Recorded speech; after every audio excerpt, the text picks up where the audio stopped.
શિક્ષણ વિભાગની એક મોટી બેદરકારી સામે આવી છે, જેમાં હવે કેબિનેટ મંત્રી ઋષિકેશ પટેલે પણ નિવેદન આપી દીધું છે।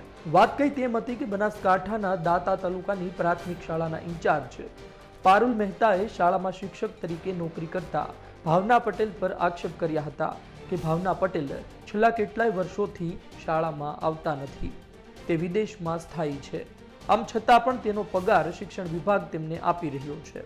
સમગ્ર પ્રકરણમાં અમેરિકા સ્થાયી શિક્ષિકા ભાવના પટેલને બરતરફ કરવા માંગ ઉઠી હતી। પહેલા સાંભળો શું કહ્યું અને ત્યારબાદ સાંભળો કે ઋષિકેશ પટેલે શું જવાબ આપ્યો। છેલ્લા ડિસેમ્બરમાં આવીને આજે 8 મહિના થવા આવ્યા, પોતે વિદેશમાં સ્થાયી છે।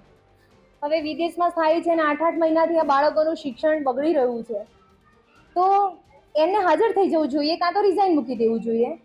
આ બાબતે મારી અરજીઓ થઈ છે, જે તે અરજીઓ મારી ડિસ્પ્લે પણ થઈ, બધું થયું છે, તો એક્શન કેમ નથી લેવાતી? બસ મારું એટલું જ આપને કહેવું છે કે એવું તો કયું દબાણ છે કે એક્શન નથી લેવાતી? આજે શિક્ષણની વાતો કરતા હોય તમે અને આદિવાસી બાળકોને કેમ તમે ન્યાય નથી આપતા?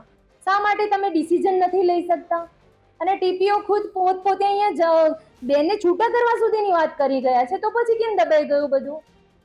બસ મારી આટલી જ અરજી છે અને મારી અરજીઓ ભાઈ છે કે શિક્ષણ મંત્રી સુધી કરેલી છે, મેં ડીપીઓ સાહેબને કરી છે, ટીપીઓ સાહેબને પણ કરી છે, હવે કોઈ જવાબ મળી નથી રહ્યો મને યોગ્ય ભાઈ। ખૂબ બહોળા સમાજમાં ક્યાંય નાની મોટી આવી ઘટનાઓ લેભાગુ પ્રવૃત્તિઓની થાય ને સરકારના ધ્યાને આવે એટલે ચોક્કસ એ પરિપ્રેક્ષની અંદર પૂરું નિરીક્ષણ કરી અને એમાં ખૂબ સખ્તાઈથી પગલાં લેવામાં આવશે।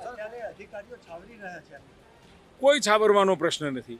જો એ બેન ત્યાં અમેરિકા હોય ને અહીંયા જો હાજરી પુરાઈ હોય તો એ તો પગલાં ને એના જે પાસપોર્ટ છે એના આધારે નક્કી થાય કે કેટલો સમય ત્યાં રોકાયા છે।